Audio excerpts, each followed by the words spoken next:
Si Burnok ay nag-iisang anak ni Kateban at ni Aling Basang. Masyadong na-spoil itong si Burnok kaya 12 taong gulang na siya. Uutal-utal pa rin magsalita. Masyado kasing binebe ni Aling Basang. Kaya itong si Kateban, nabubuisit kay Burnok sa tuwing maririnig niya nagsasalita ng utal. Isang araw, nag-away yung mag-asawa. Inawat sila ni Burnok ngayon.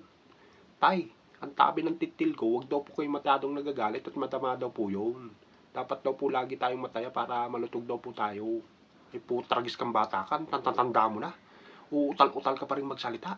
Wala kasing ginawa yung nanay mo, kundi konsinting ka, hindi ka man lang ituro sa tama.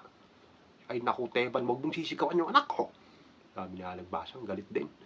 Buti kaya si Burnok, naiintindihan yung mga sinasabi.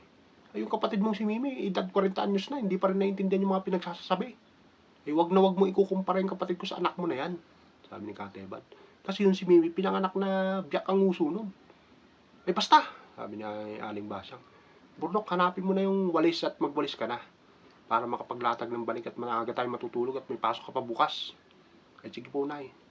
Pero, Nay, hindi ko po makita yung walis. Lintik kang bata ka, walis lang, hindi mo mabanggit ng maayos, sabi ni Kateban.